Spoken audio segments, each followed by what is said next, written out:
हितेश, पहली बात आपकी और राजेश खन्ना की फ्रेंडशिप जो है बहुत ही गहरी है। मैं जानना चाहती हूँ आपकी दोस्ती शुरुआत कहाँ से हुई और आपके पास जो मेमोरीज हैं जो हमें नहीं पता उनके बारे में, मैं चाहूँगी कि आप शेयर करें हमसे।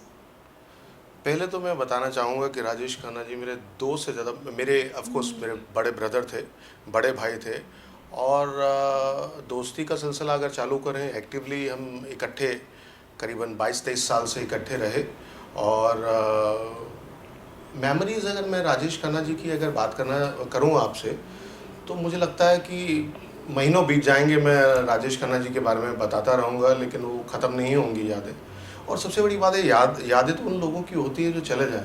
राजेश खन्ना जी तो हमारे साथ हैं और अभी भी हैं, और मुझे लगता है कि वो अभी कहीं ना कहीं मुझे देख रहे हैं। और फिल्मी सफ़र और फिल्मों के बारे में काफ़ी बातें होती थी, हमारी अक्सर बातें होती थी। और एक उनके दिल के बहुत करीब थे किशोर कुमार, बहुत ज़्यादा करीब थे। और किशोर कुमार का नाम आता था या किशोर कुमार जी के गाने आते थे, भले ही किसी भी एक्टर के हों, उनके हों या किसी और के हों, तो थोड़े भावुक हो जाते थे, इमोशनल हो जाते थे। और बहुत बहुत ज़्यादा पसंद थे किशोर कुमार या पंचम पंचम जी और आनंद बख्शी।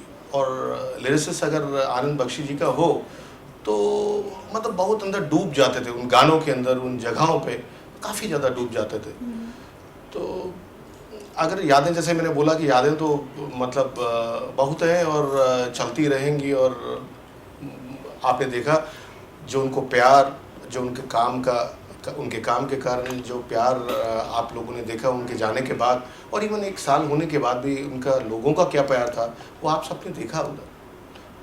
लेकिन जब हम शुरुआत में जाते हैं तो क्या मतलब हमें नहीं मालूम है ना, हमारे व्यूवर्स को पता होता है कि जब राजेश खन्ना क्या शुरू से ही एक्टिंग की तरफ जाना चाहते थे या कुछ और करना चाहते थे, या आपको उन्होंने कभी बताया हो कि नहीं यार। उनका रुझान एक्टिंग की तरफ ही था।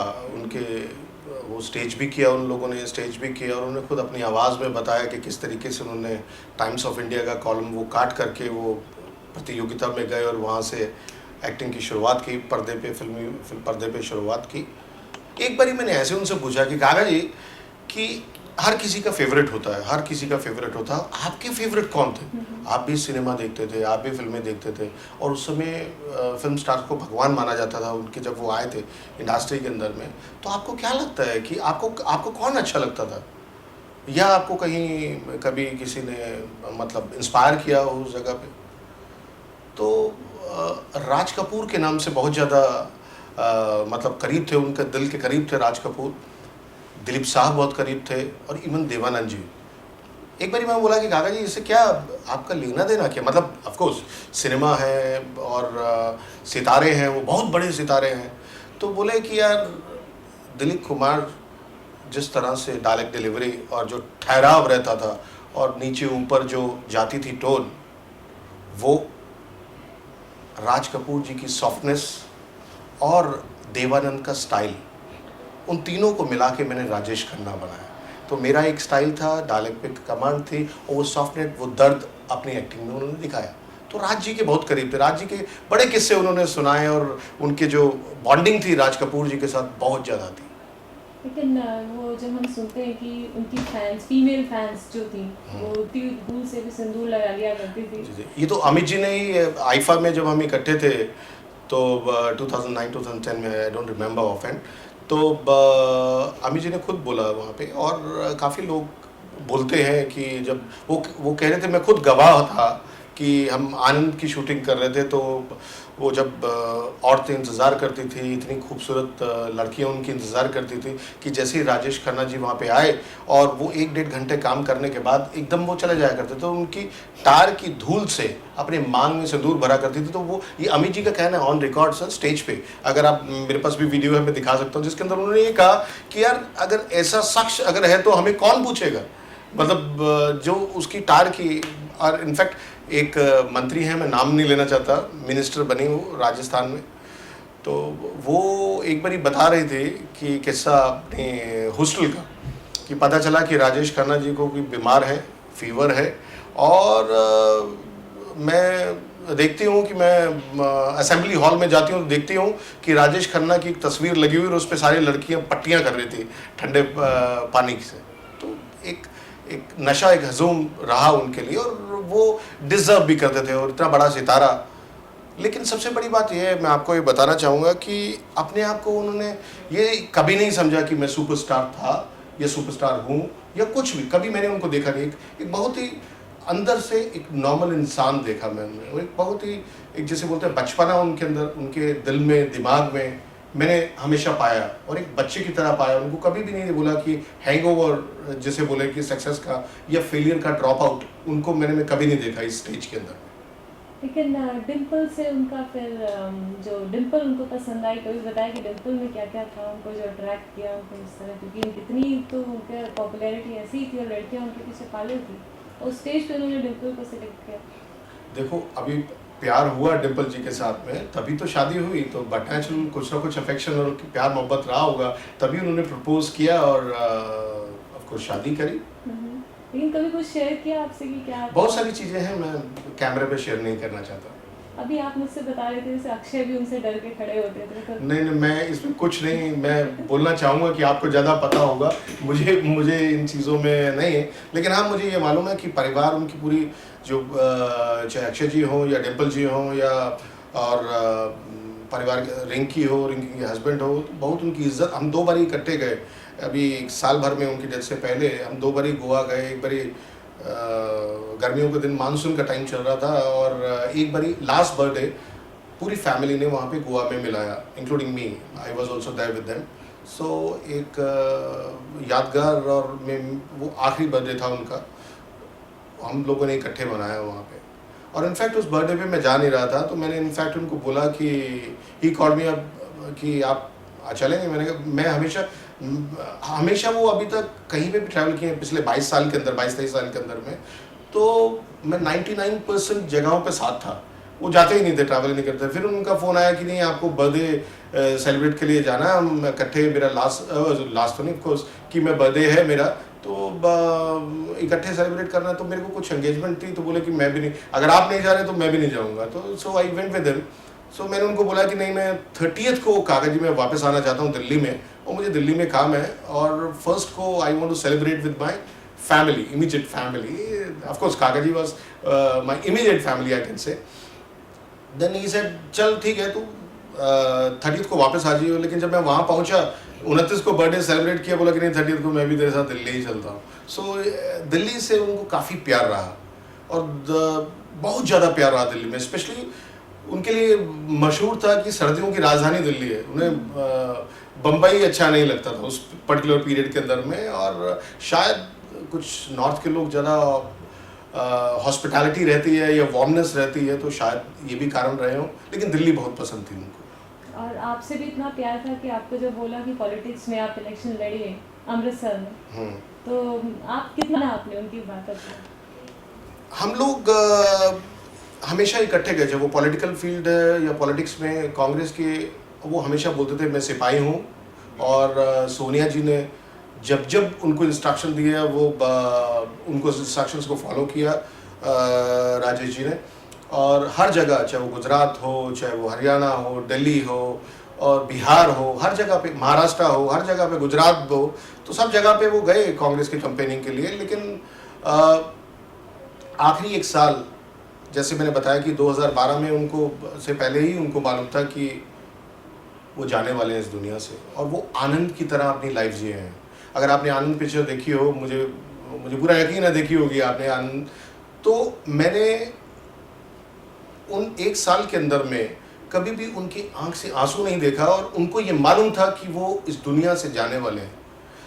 तो लास्ट हम लोगों की, मेरे को हमेशा बोलते थे, नहीं Bhupesh, now it's your turn, you have to come in front of the camera and now you have to contest the election for member of parliament from Amritsar. तो इवन लास्ट जब वो जैसे मैं बताया कि वो वापस आए, दिल्ली आए, और दिल्ली के बाद में फिर हम बीच में लास्ट पंजाब के इलेक्शंस में गए, और अमृतसर उनका जन्म स्थान है, और अमृतसर से नाता रहा है, और हम क्योंकि ब्रदर हैं, और वहाँ पे ही मैं भी अमृतसर से ही बिलोंग करता हूँ।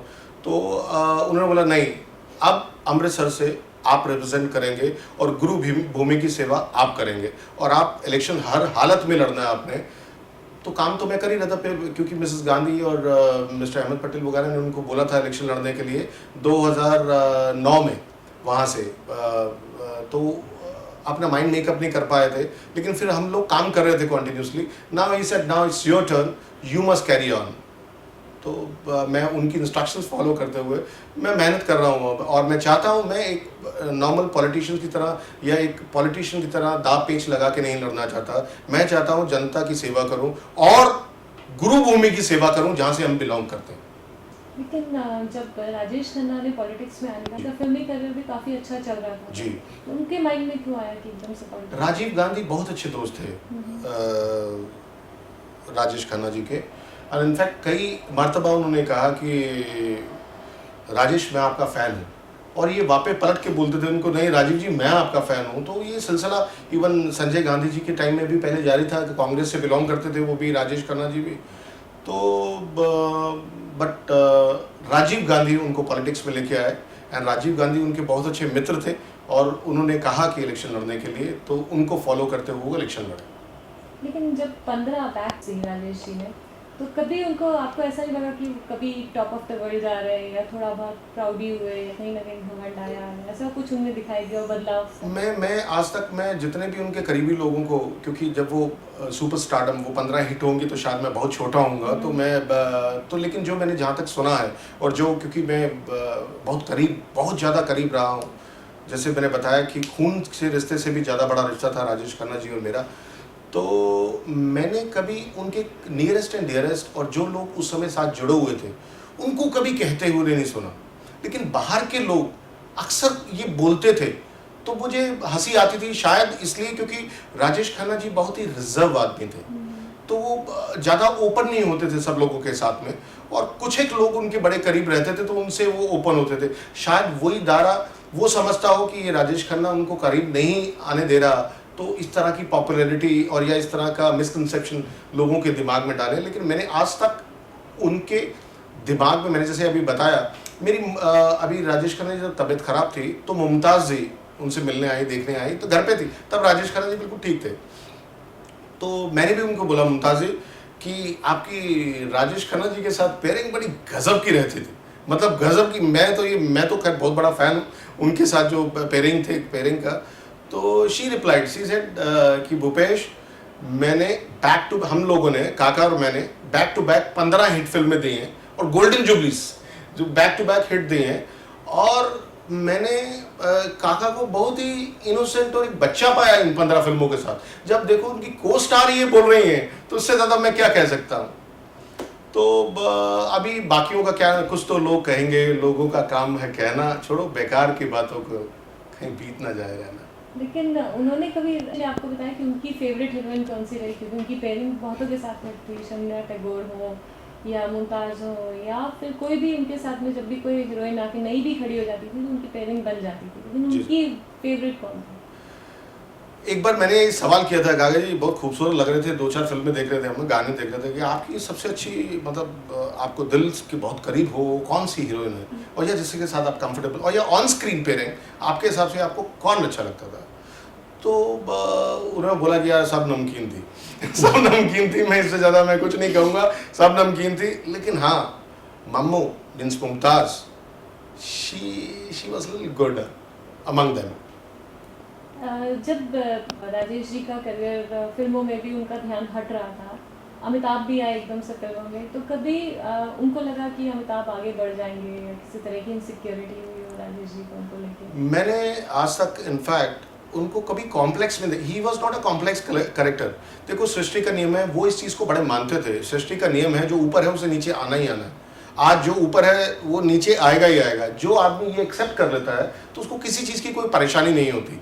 तो सेम राजेश खन्ना जी को मैंने ये देखा, मतलब जिसे बोलते हैं ना कि अंदर से वो संत आदमी थे, तो वो हर चीज़ जानते थे कि मेरा क्या है। आज मैंने जब बता रहा हूँ, जो मौत सामने आ रही है और जो आनंद सिर्फ एक फिल्म थी, वो मैंने लाइव होते हुए मिस्टर खन्ना के साथ देखी है, काका जी के साथ देखी है, और काका जी को हर पल मैं देखता था कि ये क्या कर रहे हैं। और कभी वो कभी पेन में भी होते थे ना, मैं उनसे पूछता था, काका जी दर्द हो रही है, कोई गड़बड़? तो ही यूज्ड टू रिप्लाई, नहीं इट्स ओके, आजा यार, उसका क्या हुआ, ये हो, चल let's talk about that. See he don't want to discuss, और अपना दिमाग उस जगह से हटा देना चाहते थे कि ये इमटेरियल है चीज़ें। मैंने उनको कभी कॉम्प्लेक्स में, मुझे नहीं लगता कि वो कभी भी अमित जी के साथ में कॉम्प्लेक्स, इनफैक्ट हम मैनेजर लास्ट मैंने देखा कि हम लोग आईफा में बहुत करीब रहे, अमित जी साथ रहे। अमित जी हम, क्योंकि आईफा के 2-3 प्रोग्राम थे, उसमें सर्कस था और एक फैशन शो था, ये वो 2-3 प्रोग्राम थे, तो अमित जी साथ रहे काफ़ी टाइम तक मेरे साथ। तो ऐसा मैंने कभी भी उनके अंदर या अमित जी के अंदर मैंने देखा नहीं। मतलब they were very good friends. Of course, लेकिन हाँ, हर किसी का, जैसे मैंने बताया ना कि दोस्त तो थे, लेकिन हर के डिग्रीज होती हैं, कितने करीब कौन किसके साथ है। वो जैसे मैंने बताया कि किशोर दा वो बड़े बहुत ज़्यादा, आर.डी. बर्मन बहुत करीब लगते थे उनको, अपने आनंद बख्शी बहुत करीब लगते थे। तो अपनी वो इवन नॉर्मल लाइफ में आप भी हैं, आपके अलग दोस्त हैं, सेट ऑफ बिजनेस फ्रेंड्स अलग होते हैं, so that's it, but they were good friends. फिर जाते जाते मैं चाहूँगी उनका जो फेवरेट सॉन्ग था वो भी आप मुझे बताएं, क्योंकि आप तो बहुत सारे फेवरेट उनके सॉन्ग थे, और लेकिन सबसे करीब उनके दिल के था, ज़िंदगी के सफ़र में जो गुजर जाते हैं मकाम, वो फिर नहीं आते, वो फिर नहीं आते। बिल्कुल सही बात है। और आप खुद प्रोडक्शन में हैं, अपने आपके बेटे भी प्रोडक्शन में है, तो आप कभी अक्षय को लेके खुद चाहेंगे कि आपका बेटा भी ऑन स्क्रीन आए और एज अ हीरो काम करें उनके साथ? नहीं, वो अपना कैरियर खुद है, उससे मुझे कोई लेना देना नहीं। वो अपना कैरियर खुद बनाए, मुझे कोई उससे नहीं। वो जो कर रहा है अपने हिसाब से कर रहा है, let him do whatever he want to do. So, but he's working hard there. That's all I can say. And of course, I'm still very close to the family. Even Dimple ji or Akshay, or they're very close to me. And in fact, Dimple ji ने in fact मेरे को assure किया कि नहीं, we are there for you for your Amritsar MP election. So she also assured me this, that she's with us. All the best, और आप ज़रूर जीतेंगे।